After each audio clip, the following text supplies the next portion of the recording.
Você sabia que existe um livro na Bíblia de lamentação? Há um livro na Bíblia sobre lamentações. Parece brincadeira, porque a gente aprende que Deus tem problema com isso. Tem gente, por exemplo, que morre de medo de expor para Deus o que realmente sente, porque ele acredita que é uma irreverência. Tem gente que pensa assim: se eu perguntar para Deus os questionamentos que eu tenho no meu coração, se eu apresentar para Deus as minhas perguntas, Deus vai se ofender comigo. Como se Deus fosse um adolescente despreparado que não sabe administrar os sentimentos quando confrontado. As pessoas não sabem quem é Deus. Deus não tem, nunca teve, nunca terá problema com seus porquês.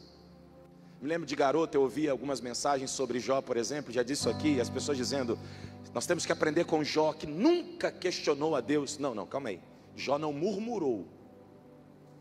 É só no capítulo 3 ele questiona a Deus 9 vezes. E detalhe, Deus vai falar com Jó respondendo os seus questionamentos. Prova de que Deus não tem problemas com os meus porquês, nem com os meus paraquês. E pelo contrário, eu quero te fazer pensar que quando eu deixo de perguntar ou questionar a Deus para o outro, e eu coloco os meus porquês diante de Deus em oração, eu estou adorando, porque eu reconheço que só Ele tem a resposta. O problema é quando nós pegamos os nossos porquês e não temos coragem de colocar diante de Deus, então a gente fica colocando para os outros. Por que Deus está permitindo isso na minha vida? Me responda por que Deus está me permitindo passar por isso. Me responda por que eu estou tendo que passar por isso. Por que Deus está fazendo isso comigo? As pessoas fazem isso umas para as outras. E aí que está o problema. Porque isso pode alimentar a incredulidade, isso pode mover corações a se distanciarem de Deus. Mas quando eu coloco diante de Deus os meus porquês, quando eu coloco diante de Deus as minhas lamentações, Deus me cura. Então, eu quero que você preste bem atenção em algo. Você grave o que eu vou te dizer agora. Se de tudo que eu falar você gravar isso, vai ser muito importante para a sua vida. Deus quer que você seja sincero. Escute, meu irmão, Deus sabe o que você pensa antes de você falar. Eu vou melhorar só para você entender. Antes de você pensar, Deus já sabe o que você ia pensar. Só para você entender. A Bíblia diz que Deus, Ele conhece o fim das coisas desde o início delas. Então, por que é que Deus espera que a gente fale por meio da oração com Ele aquilo que a gente sente, aquilo que a gente vive, aquilo que a gente passa, aquilo que a gente enfrenta, aquilo que a gente gostaria de viver e receber? Por que que Deus espera que a gente conte para Ele essas coisas? É muito simples. Porque um pai tem prazer em dialogar com o filho. Sabe, um dos melhores sentimentos que eu tive na minha vida foi quando a Manu nasceu, minha filha, minha primogênita. A Manu, eu era um menino, tinha 19 anos de idade, e eu estou lá assistindo o parto. Pra vocês terem uma noção, a emoção foi tão grande que eu estava segurando a câmera aqui, ó, de frente, e não apertei play. Não filmei nada. Mas aconteceu algo que você pode acreditar ou não, mas eu me lembro assim, ó, com muita clareza. A Manu nasce em silêncio, o médico dá um tapinha, ela começa a chorar. Dizem que agora não pode mais, né? Mas eu fiquei ali assistindo a cesárea toda ali. Aí eu lembro que a Manu começou a chorar e eu todo assim, bobão, e ao mesmo tempo assustado com toda a cena que eu tinha visto. Eu nunca tinha visto ninguém ser aberto, entendeu? Então eu estava, era um misto de emoções. E aí tinha uma mulher na sala de cirurgia, e essa mulher pega a Manu no colo e fala: aqui papai, essa é a sua filha. E eu digo: Manu, você chegou, já chorando, né? Manu, você chegou. E a Manu para, bota a mãozona, ela tinha uma mão grande, ela bota a mãozona no rosto e abre o olho assim, ó. Ela para de chorar, bota a mão no rosto e abre o olho. Eu sabia que ela nem ia enxergar nada, mas a reação dela ao ouvir a minha voz me comoveu demais. Se eu, que sou mau, me movi daquela forma ao ver a minha filha chorando, e ela, quando para de chorar, coloca a mão no rosto, eu que sou mau, pude sentir naquilo plena satisfação. Imagina o nosso Deus, que é perfeito, que não há no coração dele nenhum resquício de maldade. Então deixa eu te falar uma coisa: pare de tratar Deus com indiferença. Pare de tratar Deus como um carrasco da sua vida. Você precisa encontrar em Deus o Pai que você nunca teve e sempre sonhou em ter. Então, talvez seu pai foi maravilhoso como o meu. Meu pai não está aqui, pastor Carlos, mas meu pai é um espetáculo de pai. Mas eu posso falar isso sem medo de errar. Quando se trata de Deus, eu posso elevar as minhas expectativas ao extremo. Agora preste atenção nisso aqui. Esse livro na Bíblia, chamado de Lamentações, registra as lamentações de um profeta. As lamentações de quê mesmo, queridos? De um. Vocês sabem que o profeta é aquele que recebe um recado de Deus e transmite ao povo, amém? Então o profeta é aquele que fala diretamente com Deus. Então nós estamos falando de um homem que caminhou com Deus. Eu estou falando do Jeremias, que é aquele que Deus fala no capítulo 33 do seu livro. Está registrado que Deus fala assim com ele: Jeremias, clama a mim, responder-te-ei, anunciar-te-ei coisas grandes e ocultas que ainda não sabes. Aqui, veja, Deus está pedindo para Jeremias clamar, como quem diz assim: Jeremias, eu estou com saudade da tua voz. Que Jeremias passou tanto tempo no calabouço que ele não quer falar com Deus, ele está revoltado. Então olha o nível de relacionamento que Deus nutria com esse profeta. Jeremias é conhecido como profeta chorão, porque ele chora muito. Tem um texto em que ele diz assim: quem dera se os meus olhos fossem fonte de lágrimas, choraria de noite pelas filhas do meu povo. Então Jeremias, ele tinha um coração quebrantado, ele chorava. Mas ele tem um ministério muito difícil, porque Deus disse para Jeremias que ele iria pregar, mas ele não seria ouvido. Nesse mundo que nós vivemos hoje, onde o sucesso é medido pelo resultado, pelo tamanho do resultado, Jeremias pode ser considerado facilmente um profeta fracassado, porque a sua pregação não gerou nenhuma conversão sequer.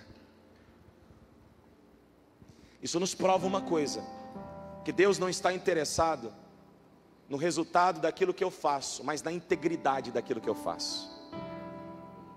E muitas vezes nós queremos apresentar para Deus resultados como apresentou Caim. Está aqui os frutos para o sacrifício. E Deus está olhando o nosso coração antes do resultado. E está procurando em nós integridade naquilo que fazemos para Deus. Integridade é fazer algo por inteiro. É entregar completamente.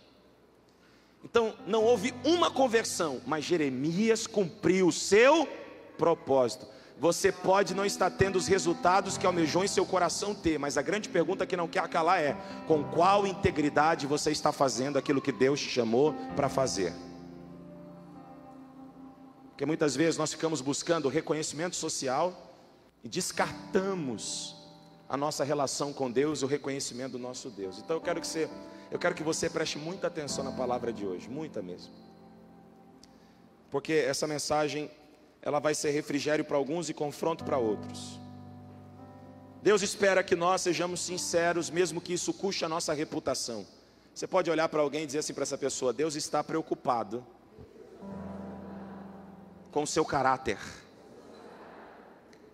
O mundo está preocupado com a sua reputação. Olhe para mim, eu te pergunto: você vai dedicar tempo a quê? Ao que Deus está te chamando para dedicar tempo, ou ao que o mundo está exigindo que você dedique tempo? O quê? Bom, normalmente as pessoas que se dedicam muito cuidando da reputação deixam de cuidar do caráter. Aí lá fora tem uma vida social aparentemente legal, mas dentro do contexto da integridade está todo comprometido. Normalmente quem está dedicado a cuidar da reputação está tentando mostrar para as pessoas uma aparência que na verdade não tem. Então é um jogo de máscaras.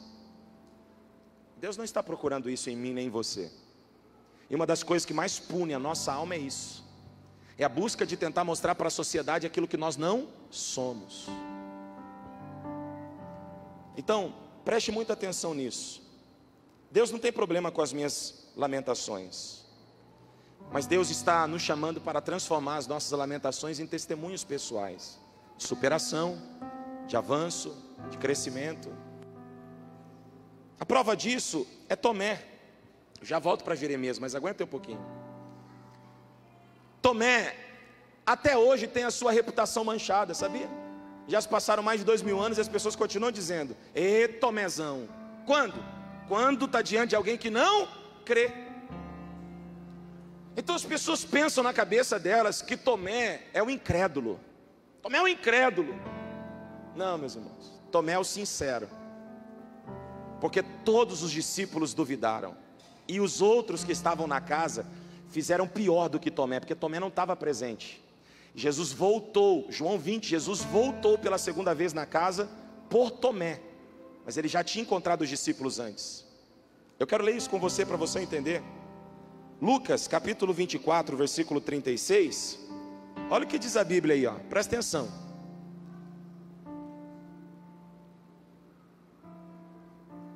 Enquanto falavam sobre isso, o próprio Jesus apresentou-se entre eles e lhes disse: paz seja com vocês. Eles ficaram assustados e pensando que estavam vendo um espírito. Ele lhes disse: por que vocês estão perturbados? E por que se levantam dúvidas no coração de vocês? Vejam as minhas mãos e os meus pés, sou eu mesmo. Toquem-me e vejam, um espírito não tem carne nem osso, como vocês estão vendo que eu tenho. Então quem está dizendo que eles estão duvidando é o próprio Jesus, ok? Que sonda os corações. Aí olha o texto: tendo dito isso, mostrou-lhes as mãos e eles não tiveram coragem de falar. Eles não tiveram coragem de dizer: é um fantasma, não pode ser Jesus. A gente viu, a gente sabe, ele morreu. Eles não têm coragem de expor. Então o próprio Jesus está dizendo: por que vocês duvidam? Vem aqui, toquem, confiram. Espírito não tem carne nem osso, pode tocar. Então é o próprio Jesus que está se colocando à disposição para que eles, incrédulos, ao tocarem, passem a crer, porque eles não têm coragem de expor o que sentem para Jesus. Olha aqui para piorar, olha o 41. Lê comigo, 1, 2, 3. Ô gente, presta atenção, Jesus já se apresentou. Jesus está falando para eles: sou eu, vem e toca. Aí o texto diz: e por não crerem ainda, não creem. Tão cheios estavam do quê? De alegria e de espanto. O fato de você estar alegre e espantado dentro do culto não significa que você tem fé para crer no que ele é capaz de fazer. Tem muita gente que se alegra e se espanta no ambiente da celebração, no ambiente onde a palavra é aplicada, mas quando sai daquela porta para fora não vive a transformação, porque não creram. O que vai mudar a tua vida não é a medida da tua alegria, não é a medida do teu espanto, mas é a medida da tua fé. Crê na palavra, crê nos seus profetas e prosperareis. Tem que crer. Tem que crer. Olha lá, ele lhes perguntou: vocês têm aqui algo para comer? Deram-lhe um pedaço de peixe assado, e ele o comeu na presença deles. E disse-lhes: foi isso que eu falei, enquanto ainda estava com vocês. Era necessário que se cumprisse tudo o que a meu respeito está escrito na lei de Moisés, nos profetas e nos salmos.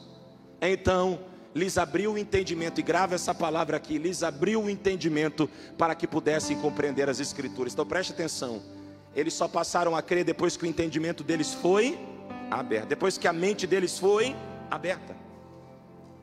Agora, eles duvidaram, mesmo vendo, mesmo ouvindo, mesmo tendo a oportunidade de tocar, eles duvidaram, mas não tiveram coragem de falar. Nós estamos com dúvida.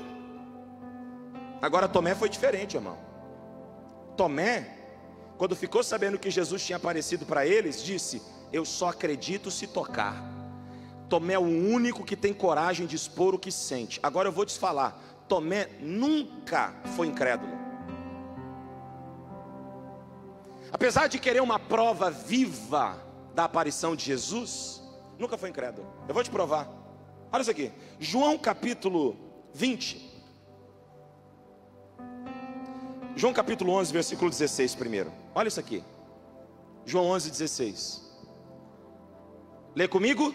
Então Tomé, chamado, disse: vamos também. Olha aqui para mim, alguém que não acredita coloca a sua vida em jogo? por algo que não acredita? Você conhece alguém que se colocou à disposição da morte por algo que não crê? Você acha mesmo que Tomé, que está tomando a frente dos discípulos, que a gente gosta de ver Pedro tomando a frente, aqui foi Tomé. Os discípulos estão com medo, dizendo: nós não queremos ir não, com medo de morrer. Depois você lê o capítulo inteiro, aí Tomé toma a frente e diz assim: ué, qual que é o problema de vocês? Bora morrer com ele. Então, Tomé não é esse incrédulo aí que todo mundo diz ser. E por que é que ele leva esse falso título de ser um incrédulo? Eu vou te explicar. É porque quem normalmente é sincero na sua fé costuma ser mal interpretado. E ele é mal interpretado porque para ele Jesus diz assim: ó, Tomé, você precisou ver para crer? Bem-aventurados que não viram, mas creram.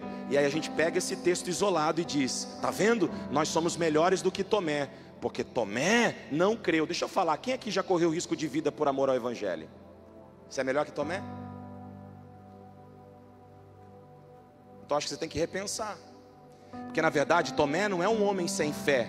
Tomé é um homem de uma fé sincera. Ele não esconde o que sente.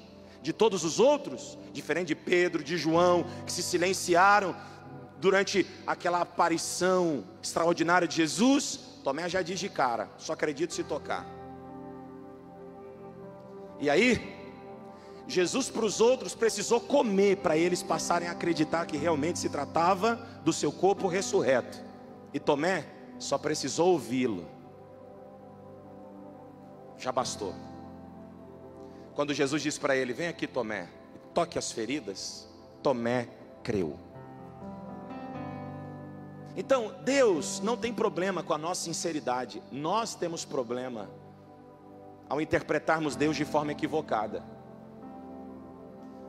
Eu lembro que eu fiquei muito ansioso para assistir um filme chamado Noé, que saiu em cartaz há poucos anos atrás. E quando eu fui assistir, para mim foi uma decepção, porque Deus aparece na forma de uma criança. Mas quando eu vi aquela cena, enfim, o filme não tem nada a ver com as escrituras, mas quando eu vi a cena de Deus se apresentando como uma criança, eu me dei conta de que existe uma humanidade que trata Deus como se Ele fosse uma criança, pensando que podem manipulá-lo, pensando que pode fazer dele o seu bel prazer, pensando que como você manipula uma criança com base na troca, na barganha, você vai manipular Deus com base na troca e na barganha. Tem muita gente que interpreta Deus dessa forma. Mas eu vim dizer para você essa noite que Deus é soberano sobre todas as coisas. E você pode levar uma aranha, um brinquedo, um objeto para o canto da parede, mas você nunca vai levar Deus para o canto da parede. Agora uma coisa é clara: se você dobrar os seus joelhos, reconhecer que Ele é grande, que Ele é poderoso, que Ele é soberano, que Ele é o teu Pai, e for sincero naquilo que você expõe para Ele, Ele intervém, Ele se envolve, Ele estende a mão, Ele trabalha, Ele muda a sentença, Ele transforma o quadro, Ele muda a circunstância, Ele transforma a situação. Alguém aqui acredita que o nosso Deus é vivo e reina? Ele é soberano. Então, dito que Deus não tem problema com a sinceridade do nosso coração, eu preciso então pensar com você um pouco sobre um dos retratos desse livro, Lamentações. Preste atenção nisso aqui, queridos, porque quando nós lemos o versículo 21, que é o texto que eu quero ler com você agora, nós vamos encontrar uma divisão no texto. Versículo 21 divide o capítulo 3 em duas partes. Eu quero que você preste bem atenção nisso. Versículo 21 está escrito assim: todavia, lembro-me também do que pode me dar. Lembro-me também do que pode me dar esperança. Algumas versões de todavia eu vou trazer à memória aquilo que me dá esperança, e em muitas versões. O detalhe é que Jeremias sabe que ele só terá esperança no meio da dor que o faz lamentar, se ele nutrir a sua mente daquilo que dá esperança. E é essa lição que nós precisamos extrair desse texto. Porque se você ler os versículos anteriores, pular o versículo 21 e ir direto para o 22, vai parecer que você está diante de um homem bipolar, que uma hora expõe a sua dor demonizando o divino, quase que dizendo que Deus é o seu diabo, e quando você pega o versículo 22 a seguir, você vê ele reconhecendo Deus como soberano, como grande, como seu Senhor. O que é que faz alguém se revoltar contra Deus, culpando Deus dos seus males, e logo em seguida ao adorar, reconhecendo que Ele não perde o controle das coisas? É muito simples: o estado da mente. Seus pensamentos irá determinar a maneira com que você vai viver a sua vida. Mas olha aqui, o versículo 21 ele diz: quero trazer à memória aquilo que pode me dar esperança. Mas vamos ver o que ele diz antes. Versículo 1 ele diz assim: eu sou um homem que viu a aflição trazida pela vara da sua ira. Ele está falando de Deus, tá? Eu sou o homem que viu a aflição trazida pela vara da sua ira. A minha aflição é o resultado da vara da ira de Deus. Ele está dizendo, versículo 2: ele me impeliu, me forçou e me fez andar na escuridão e não na luz. Olha isso daqui. Sim, ele voltou sua mão contra mim, vez após vez, o tempo todo. Fez que a minha pele, a minha carne envelhecessem, quebrou os meus ossos. Ele me sitiou e me cercou de amargura e de pesar. Olha o que ele está dizendo: a minha amargura, o meu pesar é o resultado da punição divina, da rejeição divina, da ação divina. Aí ele diz: fez-me habitar na escuridão, como os que há muito morreram. Cercou-me de muros e não posso escapar. Atou-me apesar das correntes. Mesmo quando chamo ou grito por socorro, ele rejeita a minha oração. Olha isso. Jeremias está quase dizendo: Deus, que Deus? Olha o que ele está fazendo comigo. Todo sofrimento, toda dor, toda punição, toda prisão, toda escuridão, todo sofrimento da minha vida tem sido causado por esse Deus. E quando eu me proponho a orar, quando eu grito por socorro, ele me rejeita. Você acha que se Deus tivesse problema com as lamentações, ele deixaria um trem desse ser registrado no livro dele? Você acha mesmo, se Deus fosse mal resolvido com os sentimentos dele, ele deixaria uma fala dessa entrar no livro sagrado? Você pensa um negócio desse? Deus está permitindo que o profeta, o homem que andava com Deus, todo mundo vê no profeta essa representação divina. Agora Deus está permitindo que esse homem lamente, ao lamentar diga: Deus não me ouve. Deus não ouve não, Deus rejeita. E Deus é o culpado do meu sofrimento. Presta atenção. Versículo 9: ele impediu o meu caminho com blocos de pedra e fez tortuosas as minhas sendas. Olha aqui, a gente está acostumado, a gente acabou de cantar, ele abre caminho. Jeremias está dizendo, ele fechou o meu. A gente gosta do texto de vamos rodear a muralha de Jericó, que a muralha vai cair. E Jeremias está dizendo, ele construiu uma muralha no meu caminho para eu não passar. Porque tem hora, vamos ser sinceros agora, já que é para ser sincero diante de Deus, que você se sente do mesmo jeito ou pior. Quantas vezes você saiu no embate emocional com Deus, lutando com a sua própria alma para não acreditar que Deus era o culpado das suas dores, mas já o culpando, dizendo para si mesmo, se Deus tivesse feito isso, eu não estaria vivendo isso. Se Deus tivesse intervido assim, eu não estaria vivendo assim. Se Deus tivesse agido dessa forma, se Deus tivesse feito antes, se eu tivesse conhecido antes, se eu tivesse sido exposto a isso antes, isso não teria acontecido. Não diferente de Jeremias. Quantas vezes nós expomos para Deus as mesmas dores? A diferença é que, fazendo igual os outros discípulos, a gente apresenta a Deus o pensamento. A gente não faz igual Tomé, já fala de uma vez o que está sentindo, igual Jeremias está fazendo aqui. Porque a gente tem medo. A gente tem medo da reação do divino. A gente tem medo da reação do céu. A gente tem medo da reação de Deus. Gente, mas presta atenção. Olha o que ele diz, versículo 10: como um urso à espreita, como um leão escondido, ele arrancou-me do caminho e despedaçou-me, deixando-me abandonado. Preparou o seu arco e me fez alvo de suas flechas. atingiu meu coração com flechas da sua aljava. Tornei-me objeto de riso de todo o povo, nas suas canções eles zombam de mim o tempo todo. Fez-me comer ervas amargas e fartou-me de fel, quebrou meus dentes com pedras e pisoteou-me no pó, tirou-me a paz, esqueci-me o que é prosperidade. Olha isso aqui, queridos. Ele está dizendo: eu não tenho paz e não tenho prosperidade, a culpa é de Deus. Eu acho que você já percebeu que Jeremias não está descrevendo Deus aqui, mas ele está descrevendo a sua dor. E está cometendo o problema que a gente também comete. Qual é? A gente pega a nossa dor, personifica ela na imagem do nosso Deus e trata Deus como culpado da dor que enfrentamos. Então a gente diz assim: é luto? Foi Deus. É sofrimento? Foi Deus. É doença? Foi Deus. Só quero te lembrar que o sofrimento não é a consequência punitiva de um Deus injusto, mas é a presença do pecado na humanidade. Eu quero te lembrar que Deus fez o homem e a mulher perfeitos. Não havia enfermidade, não havia intempérie, não havia doença, não havia problema. Mas o pecado planta na natureza humana todas essas consequências.